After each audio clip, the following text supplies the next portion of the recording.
I know a couple of you might have logged on yesterday and endured that long training that was for like our regular CACFP. And we're going to go through everything just as thoroughly, but you guys, we don't have any brand new ones in here. You're pretty familiar. The biggest change for you guys that you're going to experience is the budget. If you haven't already gone in and inserted your application, you should, because the budget's much different, much easier than what you have ever experienced since we've had this system. So I think you will all be pleasantly surprised. So as always, if I say something that doesn't make sense or you have questions, please interrupt me. I've got Lori in here with me so she can keep up with the chat questions if I miss them. But like I said, we just have 17, 16 of you in here. Just unmute yourself and you are welcome to ask questions. Hold on a second. We're having technical difficulties. Let me help Lori real.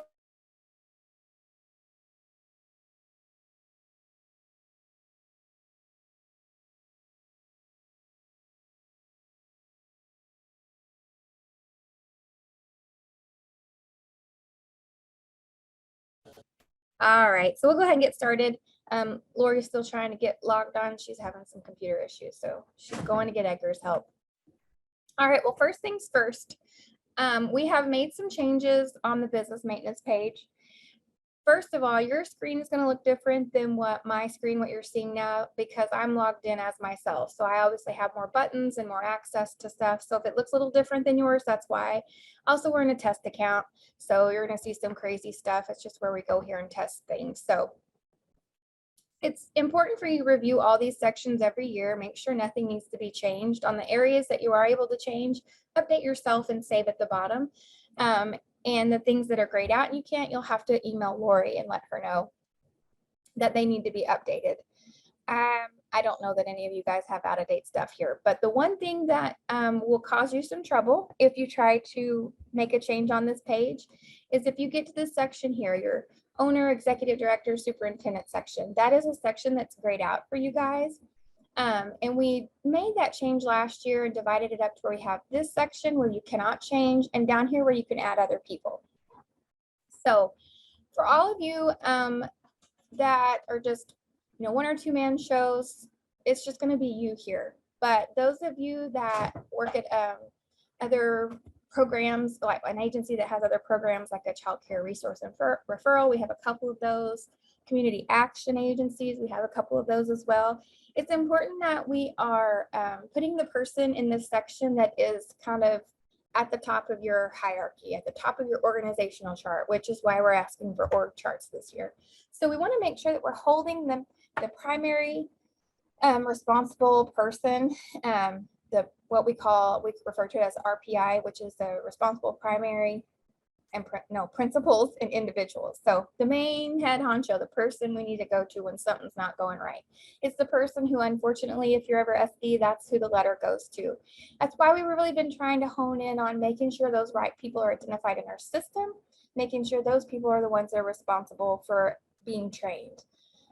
So if you're at a multi-program agency, make sure you've got that right person there. You might be the coordinator of the food program, but you're not the executive director or what have you of that institution. Hopefully that makes sense. Right now, when emails go out, it still is one of the flaws, and we're working on it, that when we send a mass email or you register for training, it goes to this email right here. We're totally fine if you leave the email address. If you need to change it to be some other person, but you want to leave the email address for the person, for the program person as what it is, that's fine. But then add your additional people down here so we know how to identify who's responsible for what if it's not otherwise noted in the review. And I will say, because we have some of you on here that do, we have a lot of family daycare home sponsors, you guys, that you're just, that's all you do. But we also have several of you that are other type of agencies. So make sure that your entire agency is aware of the training requirements, that this training is optional. It's only to help you with the application, that you still have to meet the requirement for the CACFP training. So all you guys have already met your training you've done it for family daycare home. And I know a lot of you have panicked because we haven't put your check down here at the bottom, but rest assured, Lori and I will get to it. We'll make sure that you have your training attendance marked. We just haven't done it yet. But if you have any other programs that operate any other branches of the CACFP, make sure that those people know they have to attend those other trainings too.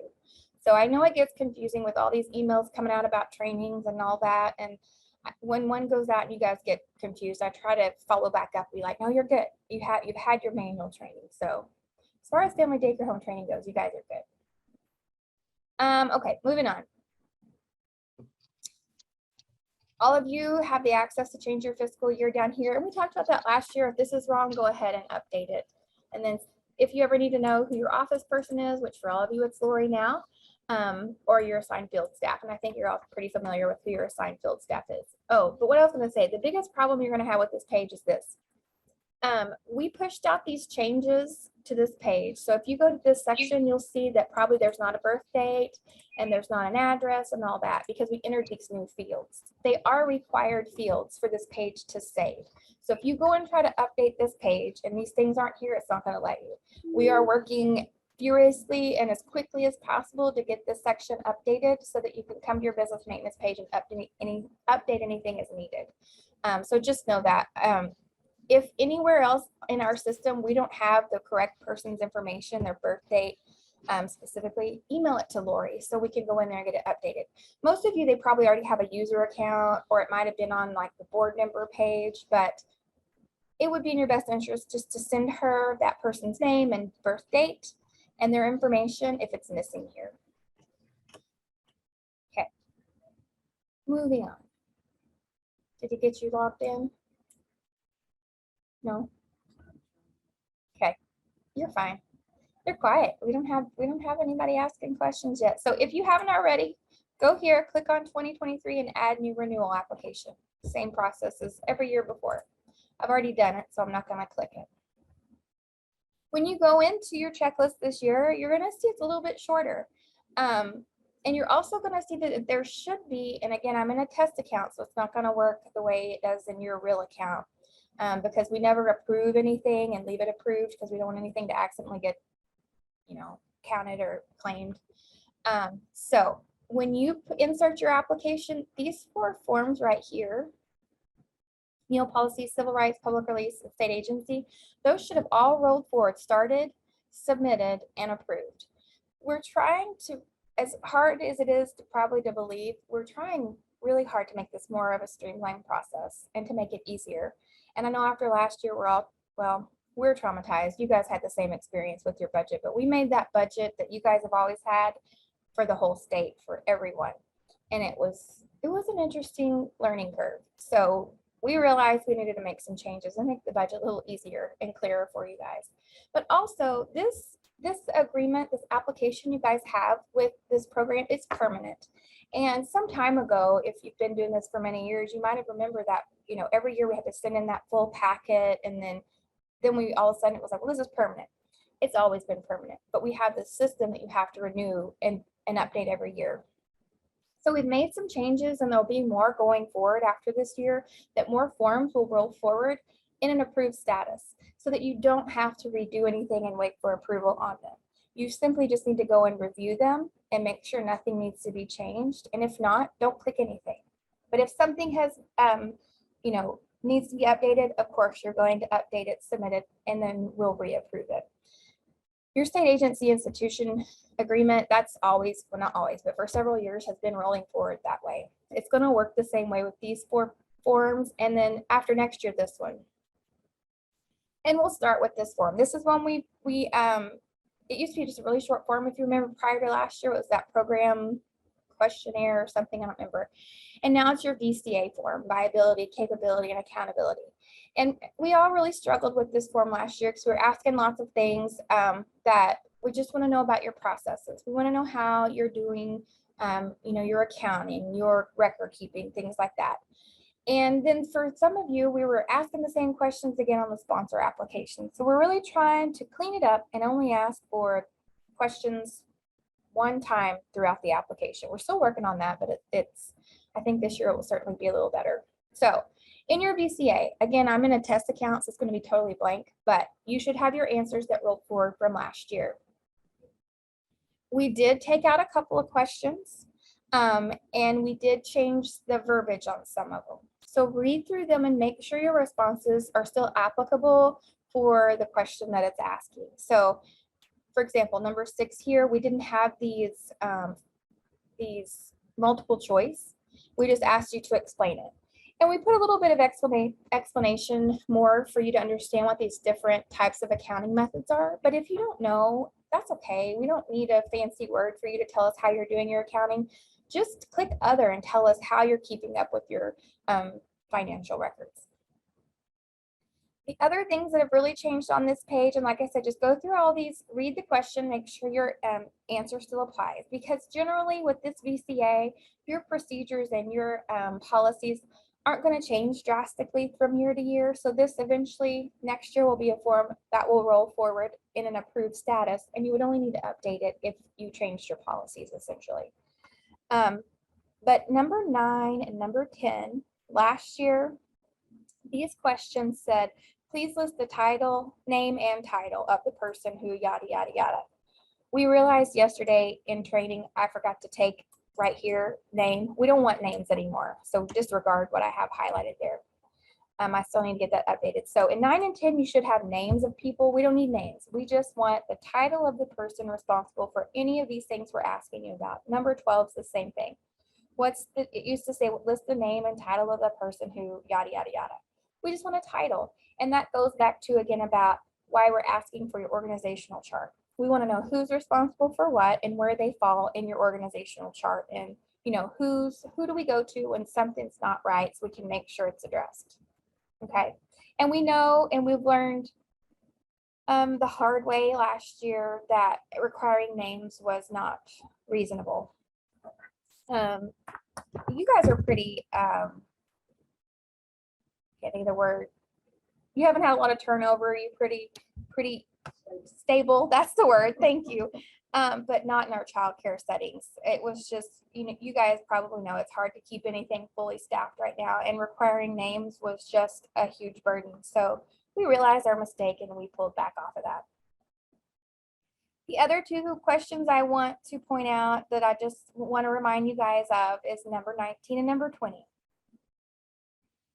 In the event that your institution must pay a debt to OSD, what funds will be used? The absolute most wrong answer that you can't put is that you'll let it come out of your claims. Yes, if you ever owe us money, we can take it out of a future claim. But we also let you know that you can submit a payment by cashier's check or money order. But the only reason that we're allowed, or we can get away with taking it out of your claims, is because that's the understanding that you have other money to subsidize what you're not being paid by us. Because you really, by regs, you can't pay a bad debt, you can't pay a CSFP debt, you really should not be paying any kind of debt with these funds. It's not an allowable cost.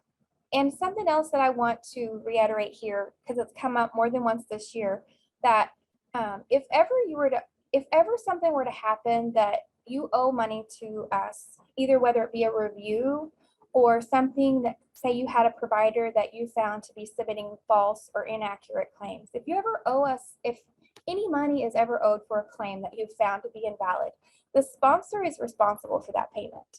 So the sponsor has to make SDE whole, because we then have to, you know, that money has to go back to USDA. You may never get that money back from the provider, and we understand that that's an unfortunate situation. But for you to remain in compliance, you're responsible for that debt. So there was, like I said, more than once it's come up this year, because we've had some situations where providers were found to be submitting inaccurate claims and were ultimately terminated. So I just wanted to reiterate that because it was questioned. And then number 20, what other funds do you have to operate when we can't pay you? And we've talked about this. You know, there are going to be times when we cannot pay you, whether it's the government shuts down and the budgets aren't approved. That's happened. If you've been in this long enough, you've experienced that, where it can go a couple months sometimes. Our systems fail. If you've been in this long enough, you know that does happen. There's just things that are completely out of our control. And like I explained in our training, our manual training, you know, 1 week, we had a lady at 2 weeks in a row where she was out for surgery. She was the only one that could process payments on this system we have. It's just things we can't help. So just keep that in mind. It is troublesome when we get frustrating emails from you guys about how we can't pay you. or how you can't pay your providers when we don't pay you. But we don't operate on your timelines, right? So you submit your claims and we'll pay you if it on a Friday if it's submitted before Tuesday. But if something happens and you can't be paid on the date you were anticipating, you should still be able to pay your providers. And if you can't, you're going to have to adjust your schedules or something, because that's as long as we pay you within 45 days of receipt of your claim, we're totally in compliance. That's our obligation, and we do that. So please let us know what other funds you have. And so after next year, like I said before, this form should roll forward in an approved status. You should never have to change, resubmit it unless you need to make changes. I'm going to skip this one real quick and go down through the rest, and then we'll come back to the sponsor application. So again, your meal policy, just if you need something to read real quick and you want to, you have to come in here and you're supposed to read it and agree, but it's in an approved status, but you can click in here and take a read if you want. Civil rights. This is another one that click in here and review. It's going to be still approved in an approved status, or should be. Scroll through all your responses and make sure nothing's changed. Some of these things, how you reach out and contact minority and grassroots organizations, that might change, may not throughout the year, but update anything as you see fit. Number 5 should have rolled forward, clicked. So this is just stating that you understand everyone in your institution, anyone that does anything with CAC basically, and has to have civil rights training. And so we back at, I don't remember, I'm looking at Lori, she's brand new, but I guess it's maybe been a couple years now since we added this checkbox. Before we were like, you have to send in the certificate, and it just became cumbersome, and we decided to kind of turn that around. So you're just checking, stating, yep, we've had our training, and yes, we're going to keep it on file, and you understand when we come out for a review, we'll look for it. You don't need to send this to us, just keep it in your file. And that's for all your providers and all your staff. Okay. But if nothing has changed on this form, you will not have to change anything and resubmit it. Your public release, all of you should have this statement here, and you should be able to opt in to the statewide public release. If that's what you choose to do and you don't want to do your own public release, you don't have to. So if you haven't done a newer release and you don't need to upload it here, you can just make sure this one's clicked, and if it's already submitted and approved, there's nothing further you need to do. I will tell you, if you go to delete something off this page, it will kick it out and it will require resubmission. So if there's something on there, you don't need to remove it. If you've got this check and you're fine with us doing the statewide release, you're good to go. Statewide agency agreement. So this is that form that if you ever ask, like, where is that in writing, or I didn't know that, or help me find something to give my providers to tell them they have to do this, it's going to be in this document. If it's not in here, it's going to be in here. This is where all of our policies and procedures are. Sorry. So I would encourage you guys, I always use the term that this is a living document, meaning that it changes. It doesn't change mid-year. We don't just slip new things in there on you guys. You guys know all too well that we wait and save them all up and do it at the beginning of a fiscal year. But I would encourage you every year to go in and print this and file it, just so you know what you've agreed to. And there's many pages on this, but you don't have to resubmit or have it reapproved. But it is with the agreement that when you submit this checklist, this application checklist, you're agreeing to it. So make sure you're printing it. I'm not saying you have to read all 12 or however many pages it is, but it's just so you have a copy of what you're agreeing to. Because one of the many flaws of the system, and I'm sure you're aware of it, is that there's some of these pages, when we make a change, it changes it back to the beginning of time. So if we, whatever this agreement is right now, it's going to be the same one for all the way back to 2012 or 11, whenever we had our first one in here. So that's why I encourage you to print it, because it does change as the years go on, but in our system, it is what it is right now. Oops, I didn't mean to click that. And then when you just need a good read, you can read through that agreement in your spare time. You guys do have to complete the board member page. So this page previously to this year was owner/board member, but this page now is only required for nonprofits who are required to have a board. So it is important that you go in here and enter all your board members and put the correct information, because this is what we refer to. Unfortunately, if you're ever SD, we have to know, who provides oversight. It all goes back to your VCA and who's accountable and all that. And then you also have to still upload your most recent board minutes. You'll put the date down here and then send Laura your copy of your board minutes. So this is a form that you will have to resubmit and have approved every year. Disclosure of lobbying activities. To date, I don't know if we've had one instance, as long as I've been here at this on the state side, that anyone actually ever filled this out. But this form is to report if you have to disclose any lobbying activities. And so if your institution does participate in any type of lobbying activities, you do have to report that here, because you can't use our funds to lobby. If you have nothing to do with lobbying and it does not apply, you simply go down here and submit. You don't have to do anything on this form other than submit. Which brings us to our provider application. Okay, so what has changed on this form? This section D, you guys, this is all you can see. And this one probably gives us our most frustration. And sometimes all the months don't get clicked and you try to go do a claim. And we've added some extra steps to help us not forget to check those months. So that should get better, because we're all guilty of that, where you've started a new provider and we didn't click all the months. So now, like I said, you can't see this, but this page is going to force us when we come back and approve it. If we didn't click months, it's going to say, wait, you need a comment, because if we didn't click a month, we probably forgot to put a comment too. So we're trying to add steps to help us not forget things we should be doing as well. Part C, so you might see that it's just a little different. This is something I've been meaning to change for years, but it's not a big change. Oops. But you might see now, we've always had this weekday meals and weekend meals. It's been there for a long time, but it always just said true or false. Oh, I gotta have my hours of operation. Hold on.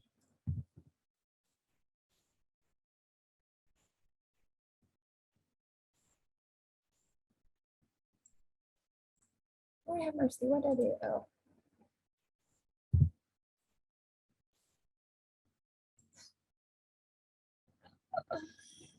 Oh, my license capacity set at 0. Okay, well, you guys should see now. I was just trying to show you that when it comes up, it used to say true or false on weekday meals if you put yes or no, and now it just says yes or no. Simple change. What else has changed? We didn't change a whole lot on this form. We did actually, I thought we added the days of the week. I'm gonna have to get with Edgar on this, because we did add a thing here. We talked about that, and I think something happened. So there should be a thing here where you're clicking the days of the week. Let me go back. It's not. It was on test, so we must have missed something. So just pretend like it's here. In this section, there is going to be where you're clicking the days of the week. I didn't bring, oh, I did right. Let me make a note of that.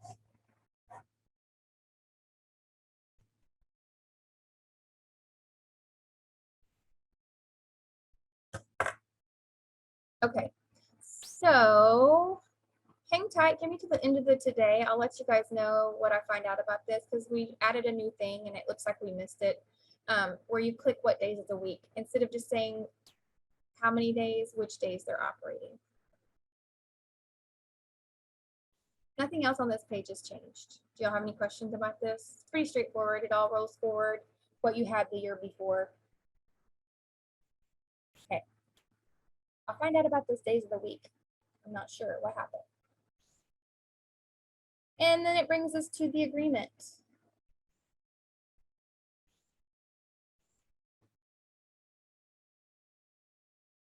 Have any of you guys gone into put in your 23 application and gone in to look at stuff and found any issues sort of like this?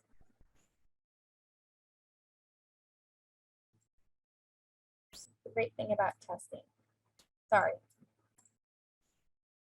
We got an error there. I don't know what's causing it. No issues? Okay, good. Maybe it's just me. So like I said, I'm just in a test account, so I might just be doing something weird. All right, so here's something I need you guys to know. Literally the day after we had our manual training, the second manual training in August, and I told you guys what we needed to do about the tier 1 waiver mess, which I scrolled right past. It changed, of course. So we got guidance, I'm not kidding, the day after we finished that second training. And so I told you guys that you weren't going to have to do anything different. Just keep doing what you're doing. And I don't need to send you to send me any reports or anything like that, because I explained the whole debacle with how it was counting everyone. The way our system, when you put those claims in, everybody was considered tier 1, right? Well, okay.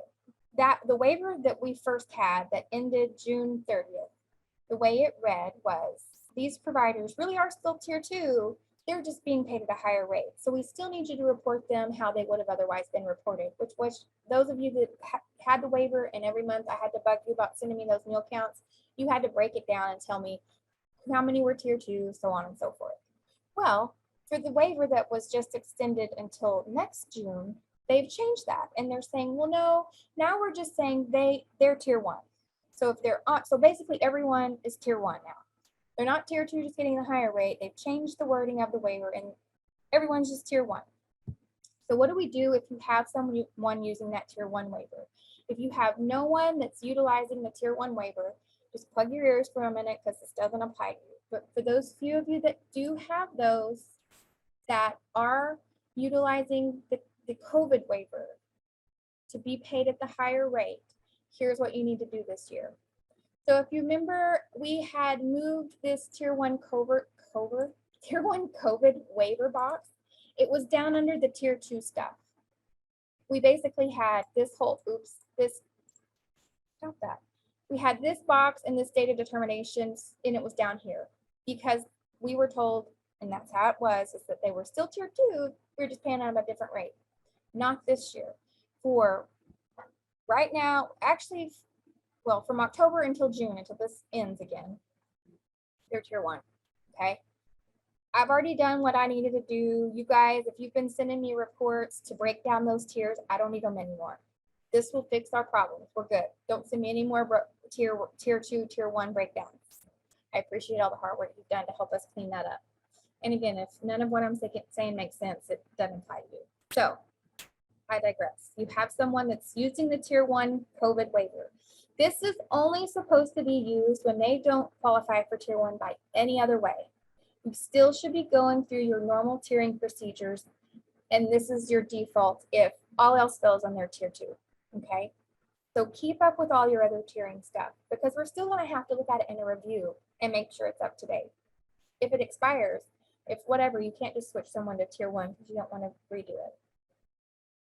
So we just need to click it for these people and put in the dates of determination. The dates I'm asking you to put in this here would be 10/1 of 2022 to June 30th of 2023, because currently that's when the waiver expires. And just like last time, that's what we're going to go with until we find out, like the day before, or the day after, that it may or may not change. Okay. So if you need to use this waiver, this is the dates you need to put. Does that make sense? You won't have to report anything else to us. We're not going to make you fill out a separate form like you did last year. I'll be able to pull this and have IT pull this for me, and I'll have a list of all those providers who have that. Sorry. Somebody gave me a note. Hold on a second. Lori's still trying to get set up. It's okay. It might be over by the time we get there. What is today? Sorry, you guys are probably seeing all kinds of junk on my screen.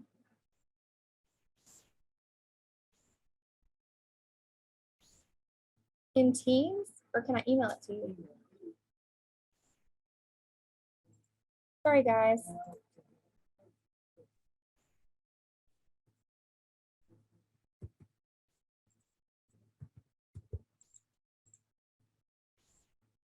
Okay, moving on. Sorry about that. Any questions about the Tier 1 COVID waiver debacle? It should be fairly straightforward and easy this year. Just know that if you fail to come back, and if this does go away come June 30th, that the rates will change and it will default and they'll be paid at the Tier 2 rate at that time.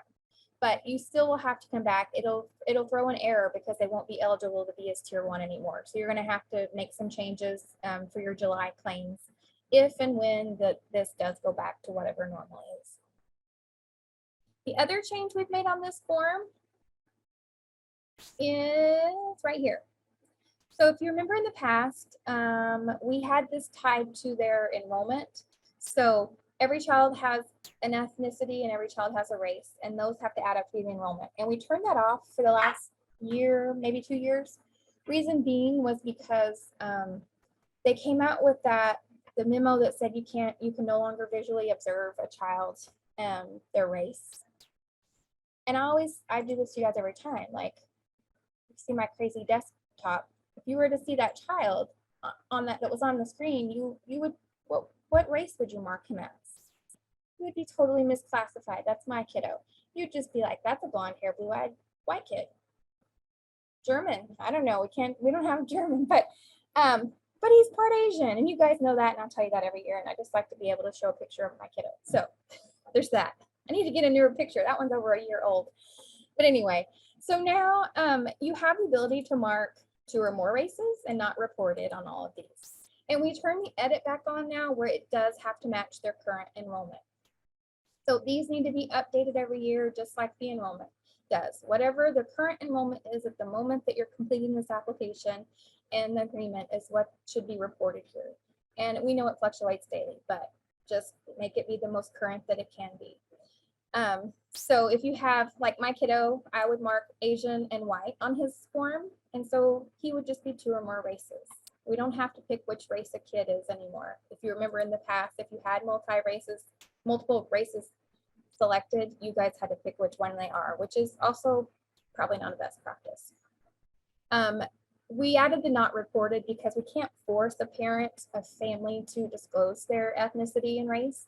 We should encourage them because USDA, for whatever reason, wants that information and utilizes it for things I'm not entirely sure of, but we do have to report it. So they don't have to, but we can encourage them, and if they don't, they can say not reported. That's the only changes on this form. Any questions? You guys are quiet. You're asleep. Need a drink. Okay, so we'll hop up here to your sponsor application. Maybe. Okay. So a lot of this is populated for, not a lot, some of it's populated for you, but your budget, if you've already inserted and looked at it, it's completely blank because it's completely new and it's totally different. So just go through here, click what you need to that's applicable, enter in what's missing. Again, this is something new. We added it on your sponsor application just because sometimes we need the ability to stop you from claiming and not want to have to take away your access altogether. Like say you unfortunately have a bad review or something, and the consultant's like, hey, let's keep them from claiming until we can figure out what's going on. It's pretty common. You can't see this. Again, all you see is the highlighted part, but we have this in here now. That's a new thing we put out. Got to respond to number 8, I think, when you submit. You can just put NA because you're not new. Number 9 and 10, you're reporting your number of facilities, the number of homes, and then how many kids you have in those homes. Number 11. So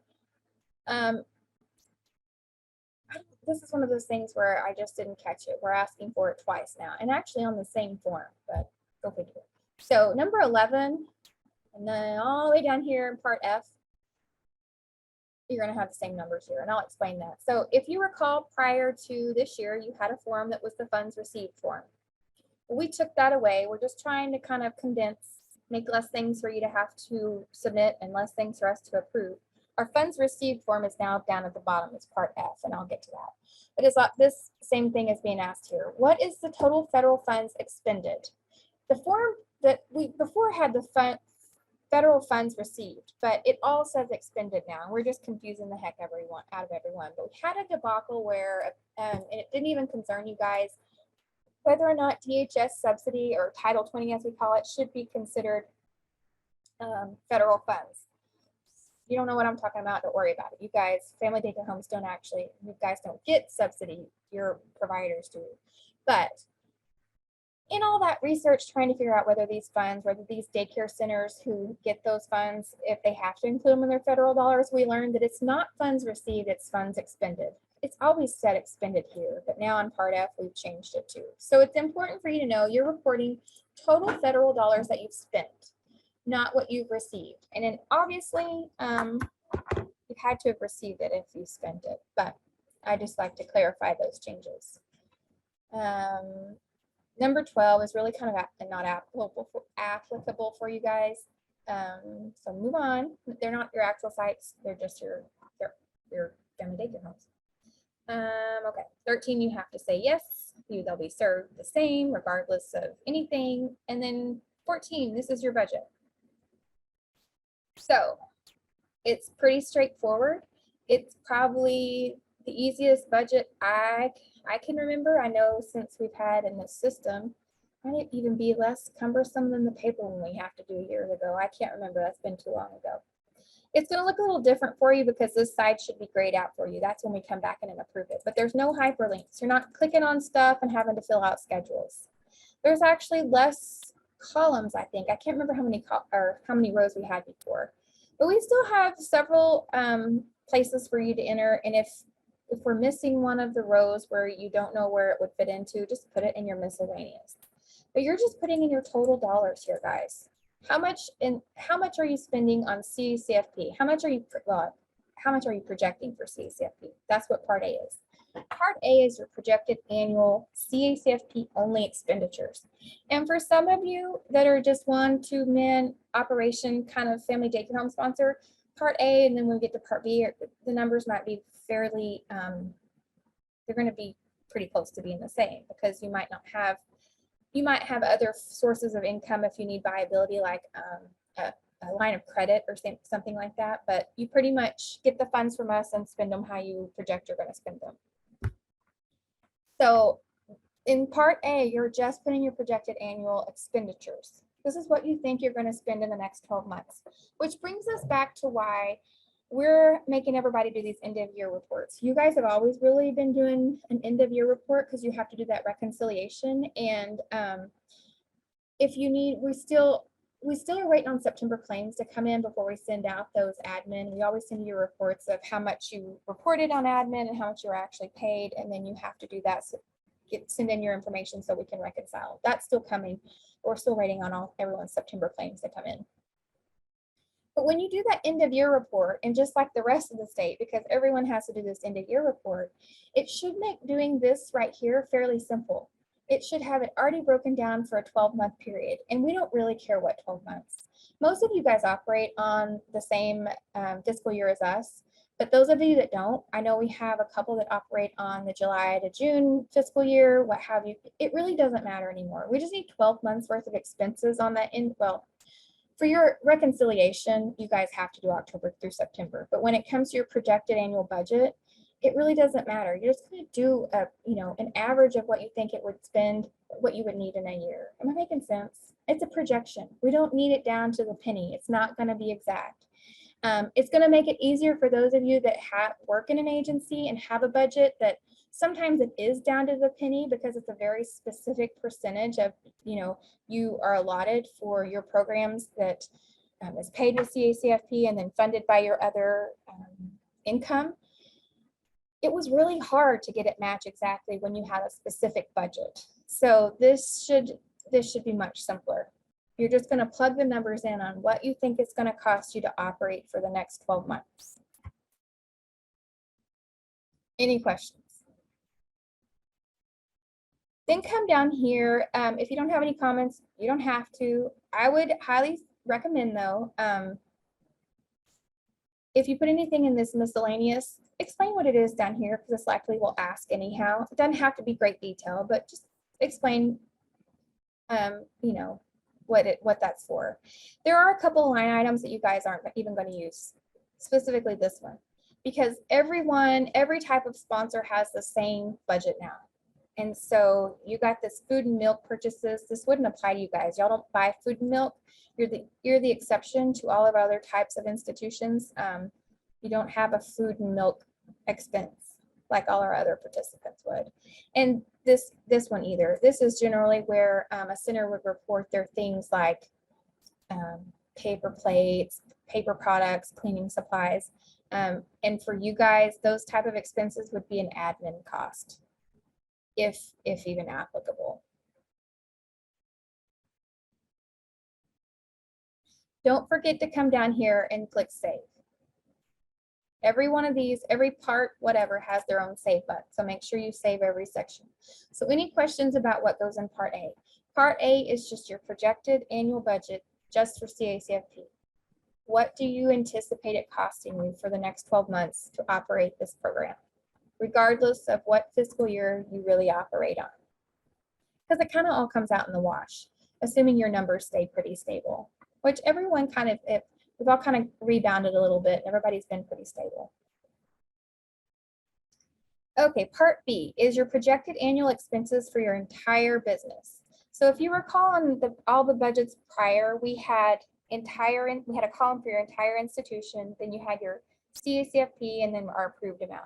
We kind of broke it apart because it was just sort of, it became too convoluted, and we were doing all these percentages, and it was just really hard. So what is all your other projected annual expenditures that aren't CACFP? And that's when I said earlier, some of you that all you are as a family daycare home sponsor, you might not have, it might be pretty minimal. You know, you might have your rent or your lease or some utilities that are above and beyond what CACFP pays for, and that's fine.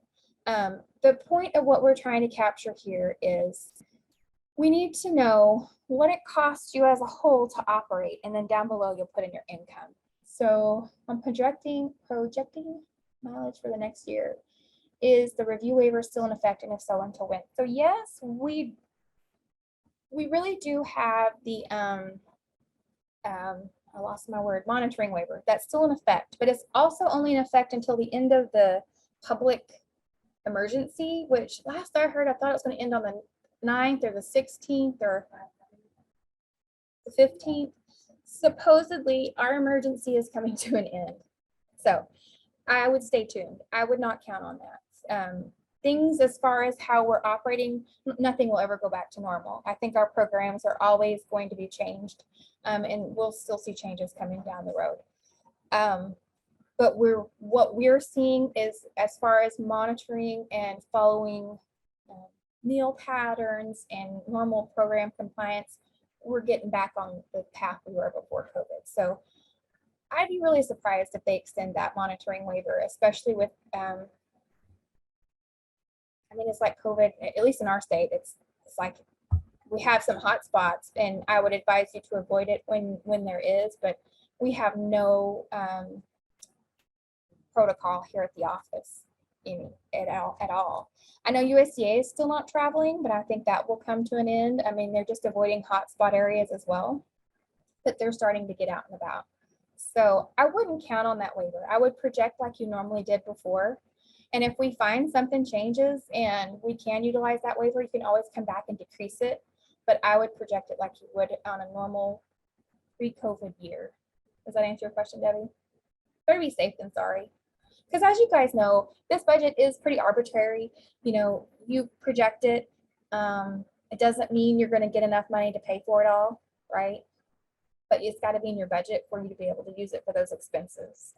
So part B, like I said, it's just your other expenses, and for some of you, it's going to be minimal. But report what it is. We need to know, like, what are you reporting? You're running a business. What are your other expenses that you're reporting when you do your taxes and things like that? You need to think like that. And for most of our people, it's really blowing their minds, like, why do you need to know about our other expenses? Why is that your business? And here's the thing. We don't care how much you pay for any of your other expenses. We don't care what you spend your other money on. We have no jurisdiction over that. All we have jurisdiction over is you get our funds and you use it to pay for things that are allowable, right? And that you use it all because you can't make a profit, except for family daycare homes, you can have that 10%. And then also, in the event that you don't have enough money at the end of the month to pay for the bills you need, you've got something else to pay for it. So you don't use any other funds besides CACFP for CACFP expenses. And Tony, you would be one of those exceptions where it might be minimal or, you know, nothing at all. But if you've ever had to pay for something out of your other funds because you didn't have enough, that's where your viability comes into play. If you aren't able to pay something because you didn't get enough of our funds, then you're not viable. But I don't see that happening with you guys. You all, unfortunately, we don't want you to spend your life savings, but unfortunately, if that's what if you're using your savings to make ends meet when that happens, then you've got to report those expenses. Does that make sense? Does that make sense to you, Lori? Okay.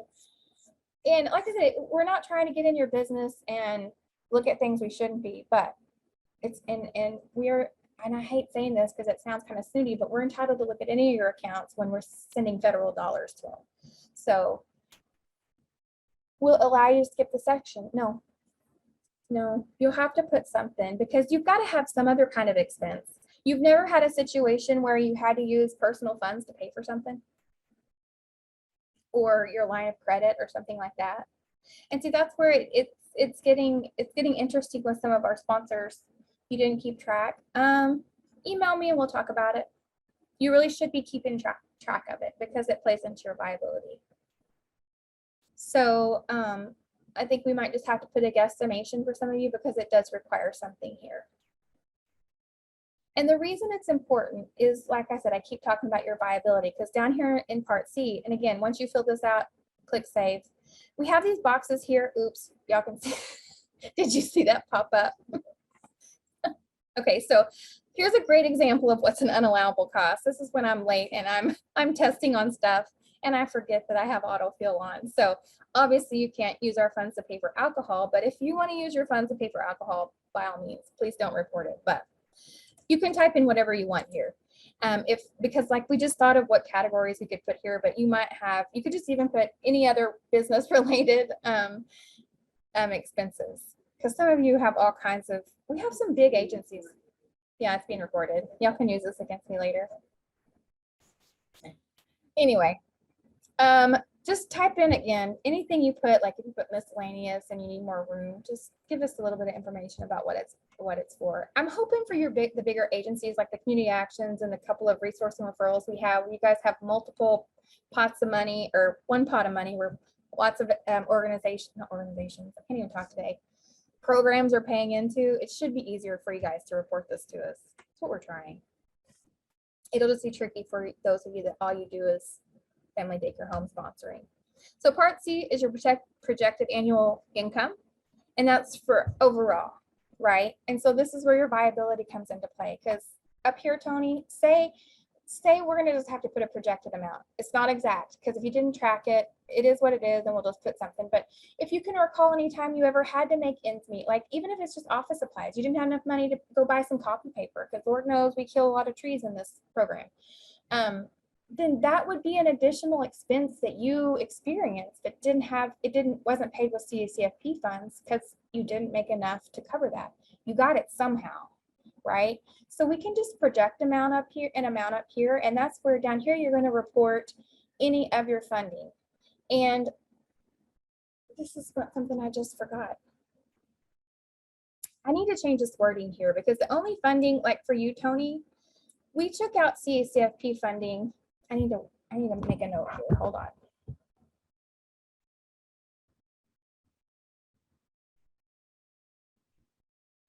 I'm going to ask you guys to go here, right here, and put, if you remember before, you had an area to put your CACFP reimbursement, and we took that out.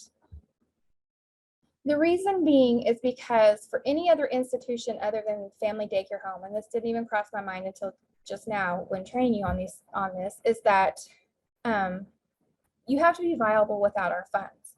But family daycare homes, you guys get an admin fee Nobody else gets an admin fee. You guys are paid totally different than any other type of sponsor. So I need to add a note here that says all other funding. And it says excluding CACFP, but this is where we need to put, I need to put some kind of note. That's where you would put your family daycare home admin fee. Yeah, I can just put FDCH admin fee.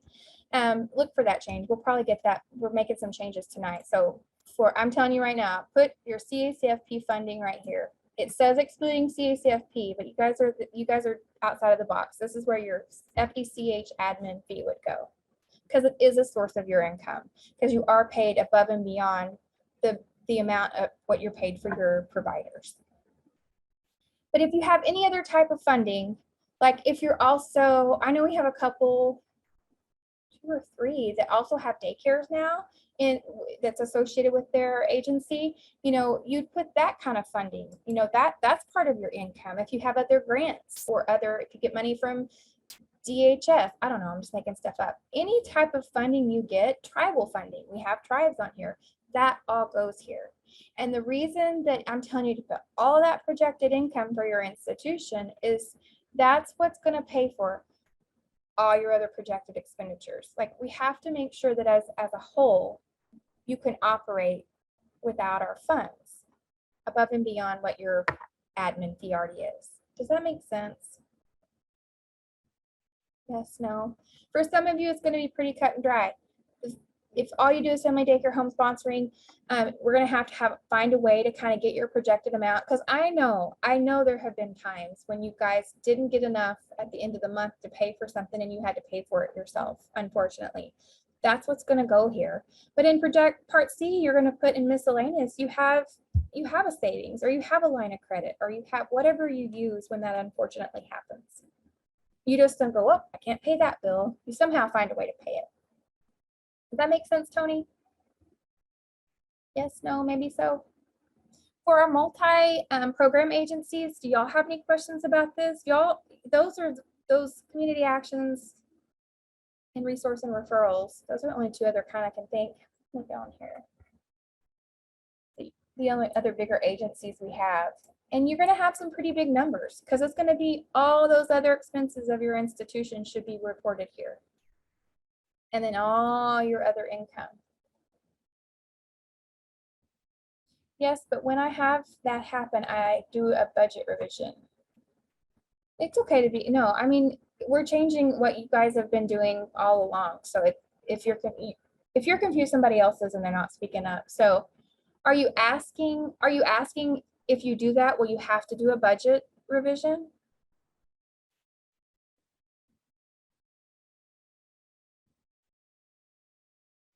I mean, if you do something outside of what's in your approved budget, you always have to do a budget revision.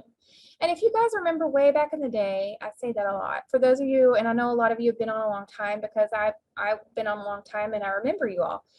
You remember that we'd send in our claim every month, right? And we had to report what we spent every month broken down.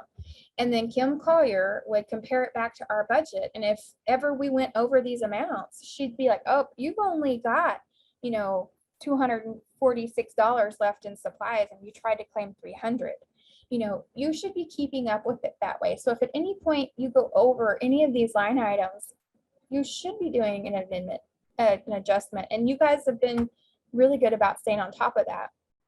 And when it comes down to here, it would be the same for you, Tony. A lot of times, and I mean, it's just a projection. You're going to take what you spent in the prior year and increase it a little bit on all these costs. It's a projection. You're going to increase it by 10 or 15% or whatever the inflation rate is. But if you don't know what you spent because you didn't track it, we'll just have to work with you on that.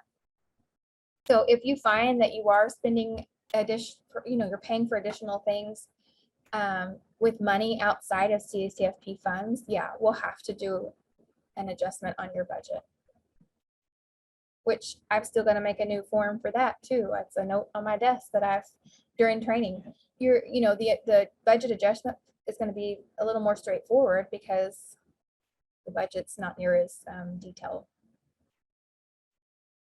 Yeah, if you don't have enough money budgeted for something, you will have to do an adjustment on your budget. And then after we get past this year, you'll kind of have an idea. Next year will be better for you to know how to project it, because you should be tracking those things. Don't forget on each of these sections to click Save. Part D does not apply to you guys. You do not have to be inside the compliance rule, the 15% rule. What that is, if you're ever curious, so how you're different from any other sponsor is, a sponsor of centers, all they do is compile the number of meals all their sites served, and we pay them that meals times rate, just like what you pay your providers. They don't get an admin fee. We just pay them for the number of meals that all their sites claimed, and we reimburse them for that. But then they can use up to 15% of that reimbursement to pay for admin costs, like salaries and things like that. They don't get anything above and beyond what that operating amount is, because it's totally different. So that's why up here, I didn't even think about that we'll get that added, that this includes family daycare home admin fee. Nobody else gets that. You guys are an anomaly to this program. It's only 17 of you now, I think. Is that how many we have? 17? We just lost another one, unfortunately. Part E is your projected annual budget reconciliation. So the only thing you have to put here is the number of homes that you're currently budgeted on. Okay, this wouldn't have to ever change. And yeah, I would put an increased number. If you hope to gain a few more providers this year, which I think you probably always hope you do, but I think it's pretty even kill. You might gain 5, but you lose 2, right? But I would increase it a little bit, and then calculate your profit loss to make sure you're not in the negative, and you should be good to go. Part F is what I was rambling on about earlier, about where we moved your federal funds received, which is now called expended. This form used to be a completely separate form, but now it's on here just to simplify. So how much CACFP funds did you spend last year? Okay, and that does include all that money that you get for the providers, because you sent it out. You were responsible for administering that program and paying those providers. So it includes all that.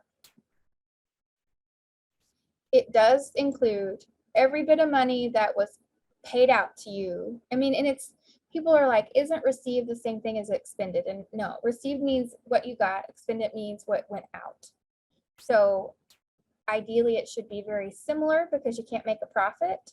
But we want to know what CACFP dollars left your hands and was spent from your agency or your institution. So that does include all the payments you made for your providers, because you were responsible for those payments. And then total of all other federal funds that were spent, any other federal funds you may have had.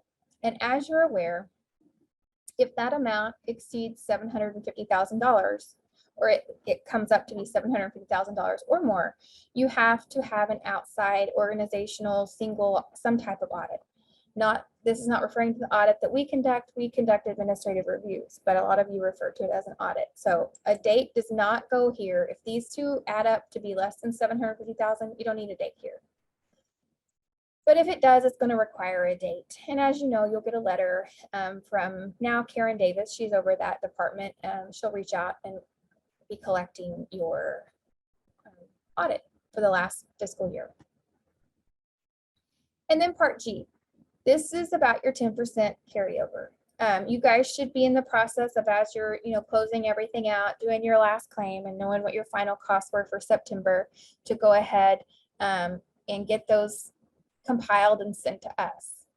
Okay, these boxes are for us only. We come back after we look at what you've sent to us. We look at what you made and what you spent, and then we decide if you have a carryover or not, which we had a couple last year that actually had a carryover and then had some extra that they had to pay back just because of the amount of COVID funds and stuff they had available. But most of the time, you guys want to kind of try to, it's easier just to spend it all and not have to deal with carryover. So do what you got to do as far as your reconciliation goes. And if you're done with that, go ahead and send it to Lori and I, and we'll work together to get those done. not going to let me go forward. Do I have anyone's permission in here to go open up their application? Because that's the one flaw here. I can't go forward because it's a test account. Anyone? Tony? Okay, thank you.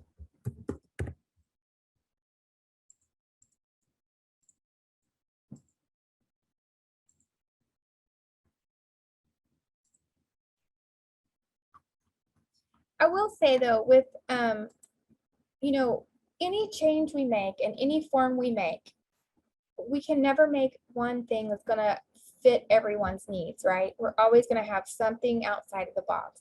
So just like what I was explaining with you, Tony, if you get to it and you're just not sure what to put, we'll work with you. Like, give us a call. We'll figure out what to do. Don't stress about it. I mean, we don't let it make you feel like you're not going to be able to get this done and submitted. We'll work with you and we'll make it work. So just don't panic. Okay. Page 2, you will notice that we had 4 questions here. And if you look in last year's and those prior, you'll see there's still 4 questions. But we removed 2 of them because we asked for it on the VCA. So we didn't want to beat that horse anymore. So it was about, I don't remember, records, where you kept your records and your accounting methods, I think. So you still have your answers for last year on that on your last year's application, but you only have 2 questions you have to answer now. Section B, we didn't get this done like I'd hoped, and I really hope next year we can get there. I want this to auto calculate for you guys because you have to report on all your provider forms, all this, and then ideally it should just populate what that current number is added up, but we didn't get it done. So you're gonna have to add up all your ethnic and racial breakdown and enter it here for all your actual enrollment data. And again, that's just for at the very moment that you submit it. And then your potential beneficiaries, go in there and change it. I know this is another one of those, like, why do we have to report that? But it's just because it's just one of those USDA requirements to show where the need is. Basically, if you don't know what to put here, call your local school district and ask them what their ethnic and racial breakdown is. They can give that to you. But it really should be updated yearly. Section C, nothing changed here, not a thing. Make sure it's up to date. Make sure these numbers are updated and match the number of providers you have on your checklist. And one important thing that I think we're failing to keep updated, and I'm going to train Lori to help us remember to do this, is that when you add and remove a provider, this should always be updated. And we've really gotten away from that. Because just a couple of providers can make a big difference. If you're running exactly the amount of hours you need to meet your monitoring requirements, it might just take 1 or 2 to throw you off, okay? So anytime you're dropping or adding a provider that would lower or raise your number of providers, this has got to be changed. And even if you're adding one and removing one at the same time, they might be in different counties, and one might be rural and one might be metro. So it's very important to keep this up to date. Or you could be out of compliance, unfortunately, when you come out to do a review. And I just thought of something that came up yesterday. We also have to be mindful that if we ever are signing up a provider mid-year, we need to do our due diligence about asking if they've been with another sponsor during the year, because we have an instance where it's our mistake. We shouldn't have allowed it, but it is what it is. We had a provider who was with one sponsor for a couple of months of FY22, and then they went right on to another sponsor. That should never happen. They cannot change sponsors in the middle of the year, and you guys should know that. And so you should do your due diligence of making sure of asking them, have you been with another sponsor? And if this provider has already claimed in any portion of the fiscal year, that you have to say, I'm sorry, if you want to participate, you have to return back to the sponsor you were with. And like I said, that was something we should have caught, but it should have been a question up front that you guys should be asking them just to cover your rears, because obviously we make mistakes too. Nothing will really come of it, but it is not regulatory to allow that. Unfortunately, she wasn't paid for, simultaneously, because our system won't even allow it. But it does cause us issues in our system. And what happens is like, if we have Betty Sue, right? Betty Sue can only be in our system once. We tell you to go and search for Betty Sue. She's already claimed for this year, a couple months with this sponsor, and then we go and drop her. And Betty Sue's just sitting there inactive. Well, then the next sponsor comes, looks up Betty Sue, and adds her. Our system only knows there's one Betty Sue, and now it's confused because now she's active again, and it's going to make her active in both sponsors. So this is where it came up, because we had a sponsor say, wait a second, I dropped this person many, many months ago. Why is she back on my active agreement list, on my application list? And that's what sort of unraveled this. Because when that sponsor came and added them, the other sponsor came and added them within the same fiscal year, there she was active on both lists. So if you ever see that happen, that you know you dropped someone and suddenly they pop back up on your list and they're not down there, you know, you have that orange shaded area. Let me go to it real quick. I know I just thought of this and kind of going on a squirrel chase. Well, let me go back. They won't fall off your list. You guys have probably experienced that. They go in that inactive area down here. They'll stay there for a certain amount of time and then they'll fall off. But if they ever are down here and then they pop back up here on this list, something somewhere is not right. If you didn't tell us to make them pop back up here, give us a call, because that means we've missed something and they're probably now with another sponsor, which is not okay. Does that make sense? We kind of all didn't do what we were supposed to even allow that, but it happens. We just need to do our best to prevent it. Yeah, only one sponsor per year. They cannot switch mid-year. Even if they claim 1 month, they cannot switch. Okay, so back to this, we are reporting our actual data. We've added those same not reported, 2 or more not reported. Oh yeah, I already talked about all that. Nothing has changed on your training. You're just saying, yep, I'll do my training. And training can be a lot. It's over the years, it's changed. Used to, we just had certain ways we had to train by. You can do online, self-paced, whatever you can do to make sure these providers are trained. And it's getting trickier because now we're finding that with our own trainings. We're so accustomed to being able to do it like this. It's so convenient. But then people just tune us out, turn us off, and walk away. But we got to do what we can to make sure they're trained and they're agreeing to your policies and that they're following them. And I'm going to go back to my test account now.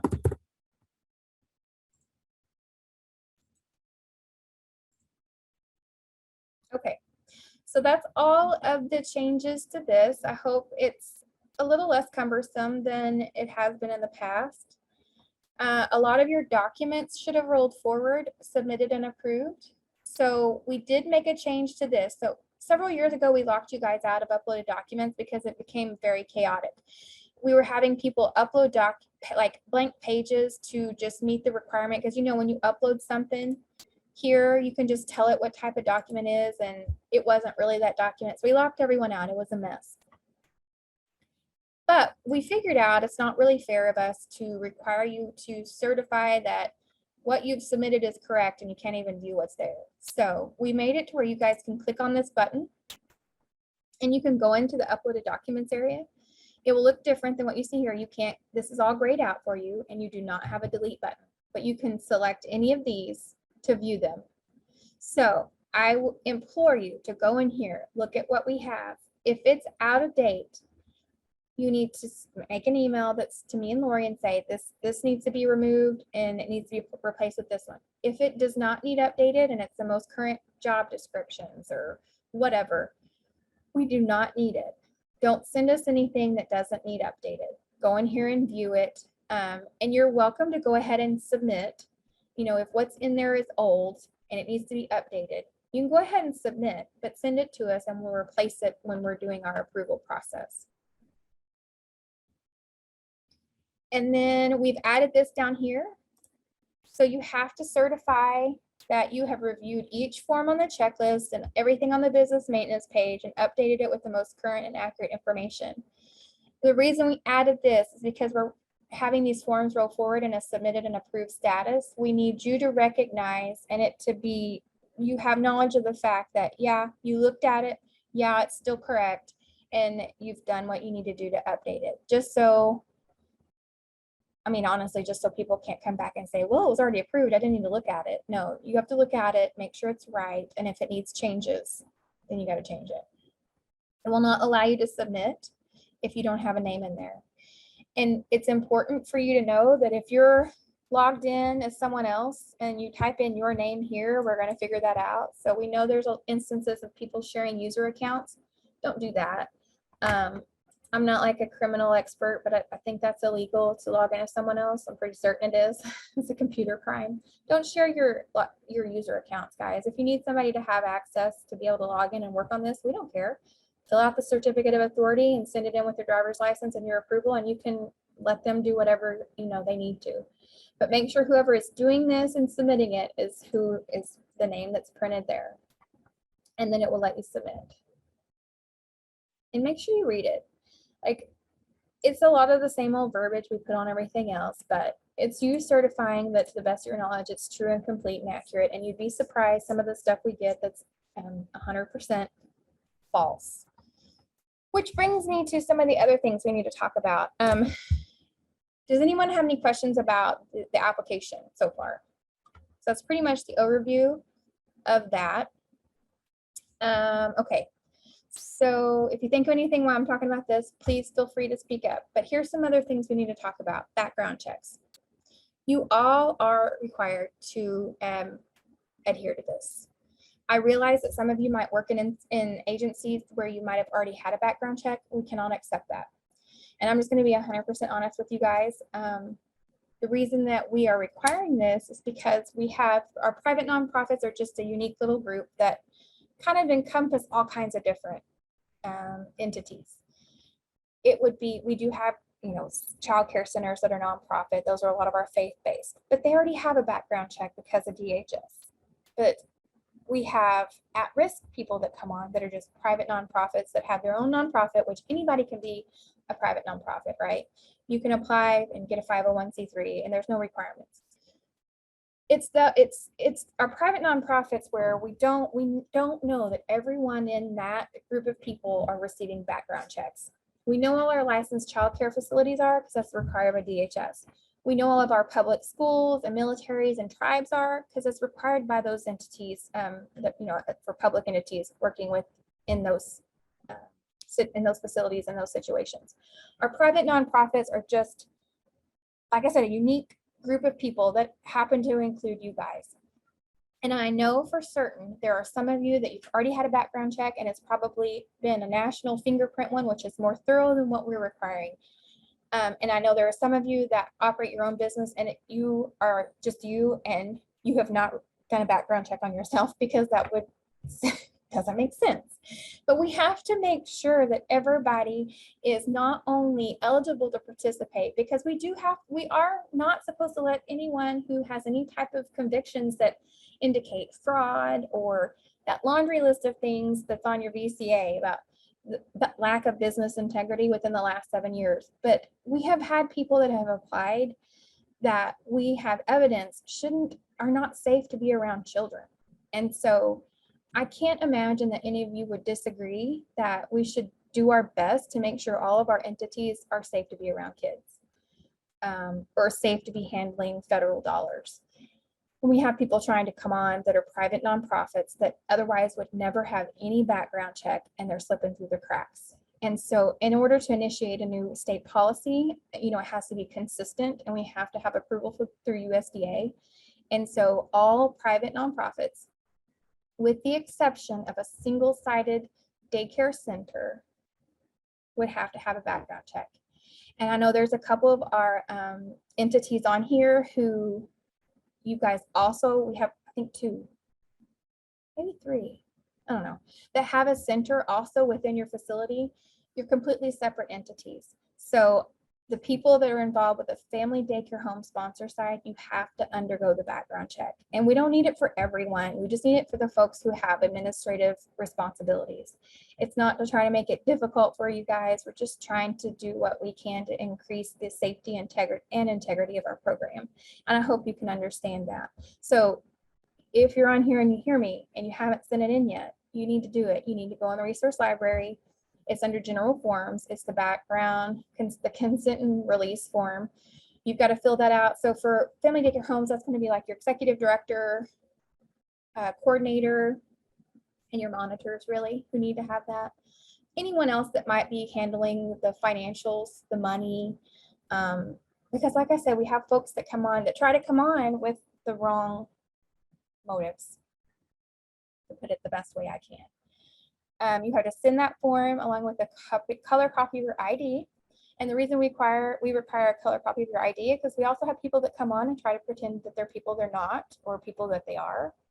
And it's crazy. So we have to make sure you are who you say you are. And then we need something with your social security number on it. And we've already had several that have approached us and said they don't have their social security card. And it's going to take some time to get it. So just give us something that has your name and your social on it. We'll accept that. That's a requirement of OSBI. And I know sometimes you guys, it probably feels like I'm just making up rules and wanting to initiate things that are just like Cassie's rules, and it's not. All these new policies come from people doing stuff they're not supposed to be doing. And we're trying to deter those that are making it harder for those of you that are really trying to do it the right way, unfortunately. So I know if I was on your side, I wouldn't want to do it either. I would be concerned with sending you my personal information just because stuff gets lost in the mail. And if that's a concern of yours, email me. I'll set up a secure link and I'll get it to you direct. You know, I'll only give you the link to the person that you want to have access to it. So, civil rights login and password for provider sheet. I don't know what you mean by that, Debbie.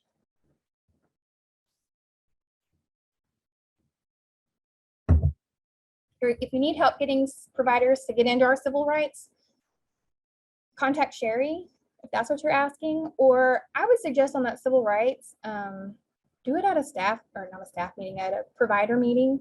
Just play it for all of them and have them sign a roster. That's going to be your easiest bet. And then repeat who all needs a background check. So for you, Debbie, it's going to be you and your monitor. I mean, there's just a couple of you there. So it's really all of you in a small one like that. But like in a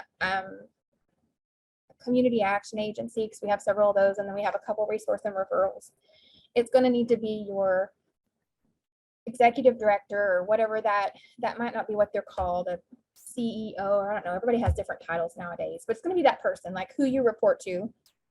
We don't necessarily need it for your board, because although they are a governing, they provide oversight of the programs, ultimately they're not doing your day-to-day admin responsibilities. They might confide or access to kids. They're not making the payments. I mean, they might confire you and they could hire someone new, but they don't have direct admin responsibilities as far as the handling of the business. Does that make sense? So it's going to be that next person, like the CEO, executive director. That person needs one. The coordinator, I know a lot of you use that term. Your monitors, anyone handling the money side of things, because that sometimes in a bigger agency could be a different person. So hopefully that clarifies that. The other thing that has caused some confusion is a requirement of the Secretary of State. That really is not another thing that I just thought up of. I promise you we tried to avoid it. But we're going to a new payment system, and not by choice. We're being required to go to PeopleSoft, which is a payment system that the whole state uses, right? And we're one of the last to move over. And here's the thing, here's the honest to God truth, that if we don't do it sooner than later, we're all in trouble.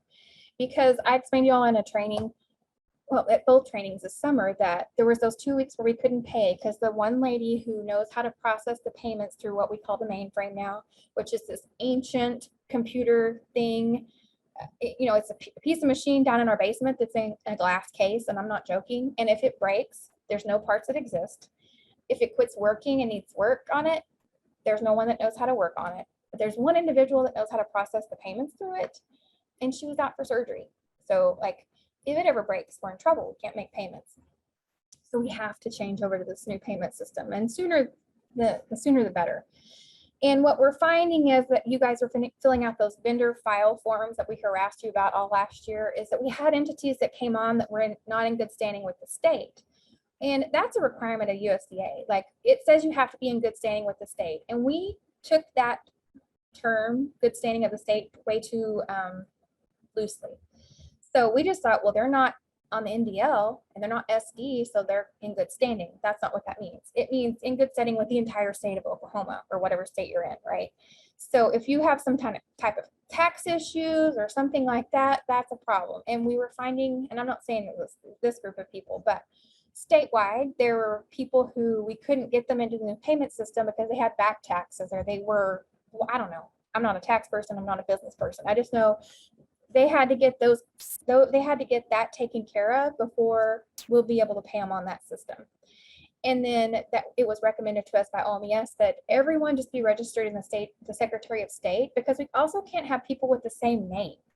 So you need to go and register your trade name and be registered with the Secretary of State, because if we ever had another, helping hands want to come on and apply as any kind of other institution, they can't have that name because you already have it, Debbie.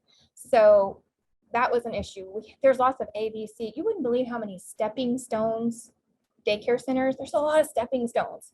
And it makes sense why now some of them have just a little bit difference in their name, because they can't all be stepping stones and not be associated with the same business. So that's where that came from. So if you haven't gotten registered on the Secretary of State, go get it taken care of. Don't panic. Don't send us anything. Just take care of it. And as long as you can go in there and search yourself up and find your name, you're good. And that's what we're going to do too. You don't need to send it to us. If we can go, yeah, don't send it, because we're just deleting them and saying that's great. We're still going to look you up when we do our application renewal, because you could be good now and not good later. We're just going to look it up when it's time to approve you and see that you're in existence. If it's going to say active or in existence, that means you're good when you go to that site. Any questions on that? The other thing we haven't talked about is the organizational chart. I mean, I kind of mentioned it, but that does apply to you guys too. So make sure you're sitting in your organizational chart, because we will not be able to approve you until we get that. So you're going to send that. You're still keep copying me in with Lori, because like I said, she's still in training, and she's also got all the other sponsors in the state. So it's not going to be, we're not going to get on it the same day you send us stuff. But as soon as you get through with your application and you submit it, you will hear back from us within 30 days. That is a regulatory requirement. So calling and emailing and asking questions if we haven't gotten to it yet will only slow us down. I would never discourage you guys to call and ask questions, but if it's simply about when are we going to approve your application, that's not helpful. So just know that if you submit by October 31st, you will be eligible to claim for October. If you don't submit before October 31st, you will not be reimbursed for October. So get it submitted this month, and we'll have 30 days to get it looked at and approved or corrected or whatever we need. And you will be honored and paid for October. But that does not mean we'll have it approved and you will be able to claim October on the first week of November. It's highly unlikely that that will happen. So if one of your perks is that you pay on a certain day of the week, you are more than welcome to still uphold that perk and pay whenever you want. Your ability to pay should not be contingent on our deadlines and when we can get things reviewed. So please keep that in mind. Please don't call in November, the first week of November, panicking because you're not approved because you want to pay, because we can only get to those quickly as we can. Anything else, Lori?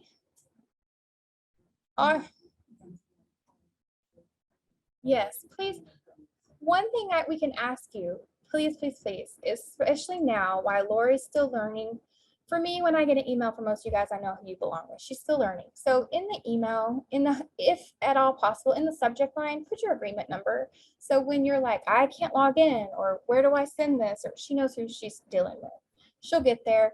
The other day we were doing something and talking about different people at centers. She's like, I don't know how you guys know who those people belong with, but you just learn, you know. So work with us while we're still training her. Can we return back to the sponsor application? So yeah, it's not, okay, let's see. Oh, yes. it's saying you can't submit because you are experiencing an operational loss, but I should have mentioned that. Sorry, Debbie or Denise, and thank you for pointing that out. Where is it at? So when you go to submit here in part E, does it show you have a profit? It's in the green, right, Denise? And it says, oops, you're in a loss. It's a bug, and it's going to be fixed tonight. We had already found that, and Edgar got it worked out, and that fix will be deployed overnight. So when you wake up tomorrow morning, you can come back and try to submit. It's not you. It's the system. You've heard background checks taking longer than 30 days. Well, we're only doing the state one, and I'm going to be honest, we're still trying to figure out how. I'm struggling as much as everybody else is with these new requirements, because I'm having to figure out new processes. I will be the one, those will come to me. In the event it's not me submitting those directly to OSBI, it will be Jennifer Weber, my supervisor and our executive director, and you guys all know her. She and I, and then we only have one other person that right now will be helping us. We do have an investigator. So if that tells you the kind of stuff we have going on in CACFP, we've in the last 6 months hired an investigator because we just don't have time to do it all. So he will also have the authority to look at those and submit for them. And they will be in secure hands. So to answer your question, if it takes over 30 days, I don't think it'll take that long. When we submit them online, I think it's almost instantaneously. We're not doing the fingerprint ones. Yeah, so if in the event, if it's simply because I am so swamped, and I am, that I just can't get to it, no, we are going to go ahead. If I have the form and it's just a matter of me not having gotten to it yet, we're going to approve you and I'll get them. And if it comes back and, you know, you're like a serial killer and we have to kick you off, we'll give you appeal rights and tell you to move on. It will turn you in, but you'll get appeal rights. Well, I'll tell you this, if it happens that somebody, and I don't have any concerns with any of you guys, but if something comes back that for some reason is questioned, we wouldn't just deny you. We would first give you the opportunity to say, hey, this person doesn't meet the criteria of someone that should have these responsibilities. You need to find someone new to fill that person's role. And then if you refuse, then we'll deny you and you can appeal it and so on and so forth. So, I mean, we're going to work with you guys, but by no means are we going to hold up your approval because of this new process and it's me that hadn't gotten it done. Don't worry about that. Yeah, just get it sent in to me if you hadn't already. Right now, those of you that have sent it to me, they are in a locked drawer that only me and Jennifer Weber have access to. I gave her a key in case I drop dead, so somebody can get in there and get them, because we're still working out our process to get those submitted through our office. What else? Anything else? The most important thing I can tell you right now is, since you guys can get into your uploaded documents, in the past, you guys were just sending us everything. It was just like a deluge of information and it's overwhelming, which makes things even more complicated when 90% of it we didn't need. But in your defense, you didn't know because we wouldn't let you get in there and look at it. You can get in there and look at it now. Go in here and view it. Please, if it doesn't need to be updated, we don't need it. It will expedite our process so much if you only give us exactly what we need and everything's been reviewed and done and correct before we're ready to approve it.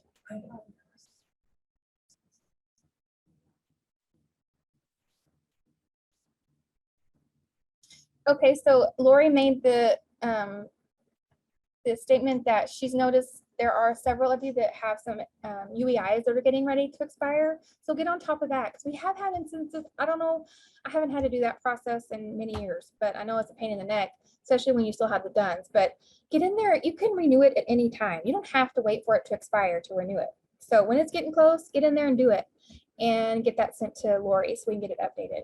How are we sure what you need? How are we sure what you need will be check marked? On here, Denise, on the documents? You mean checked as in reviewed or checked in on here as in needed? I mean, whenever we roll over, if you've not inserted your application, it's going to roll over and have a check for what's already in there. What I'm wondering is if it's check marked. Hold on a second, I had to turn my speaker up. Okay, go again. If it's check marked under uploaded, then you do not need it, correct? Well, if it's check marked, you need to go in and view it and make sure it's current. Okay, and then we can just check mark under submitted by entity Correct. after we view it. Okay, Yep. We don't need it. If you go in there and look and it's good, we do not. We not only do we not need it, we don't want it. well, sorry, I'm probably one of those that did Okay. that. That's okay. You're fine. We probably just deleted it then if we didn't need it. And we hate that because that's work you did that we didn't need. Update which form? I don't know what you're talking about, Jeffrey. Okay. You said, Lori, there were some forms that were left to be expired. Sorry. Yeah, your UEI. So what used to be called DUNS, but your UEI. So as you know, that changed over, and we just go to sam.gov and you have a UEI now, which Okay. yeah, if it's getting close to expiring, get in there and renew it in your sam.gov or Yeah, I'll check with Christy. Yeah. I always encourage people to do that because they think they can't renew it until it's expired, but you can do it anytime. I wouldn't wait. Any other questions? I hope this was helpful. If you have questions, send them to Lori and I both. And please, I beg you to please be patient with us, because with as much as the new changes are hard for you all, it's 1,000 times harder for us. Not hard, it's just so much. I mean, right now, what we're trying to get through is updating these right here. It's a simple task, you would think, but if you've not ever reported to us who that person should be, we have to stop what we're doing and figure out who that is. So that's why I asked you, if the person reported right here isn't anywhere in your system, send it to us, because we can't even save this page and do what we need to do on this page until that's there. It's just a crazy time. Y'all are used to it, and we're going to get to you as quickly as we can. And I don't want to sound like we don't want to help you. We always want to help you. If you have questions, call. But if it's just about like, when are you going to look at it, or when am I going to be approved, that slows us down. We move as quickly as we can, even though it seems like we're going very slow. There's a lot to do. Okay, any questions? If not, that's all I've got. I'll hang out for a couple minutes if you think of something. And again, your best bet if you have questions is to email me. I hate to say that. If you've ever called me and left a voicemail, I do get back with you, but it's not likely going to be the same day. I normally check my voicemail and get back with you the next day or the following, because I just have so many. It's hard to keep up with. So unfortunately, I have my phone or something in my hand all the time, my cell phone, and I can respond to you in an email from my cell phone. Okay, that's all I got. You guys are welcome to hop off. Good luck. Let us know if you're trying to submit today. You'll have to hang tight and try tomorrow morning so that the sponsor application doesn't give you that error about the budget, the operational loss. That's all I got. Thank you guys. Take care.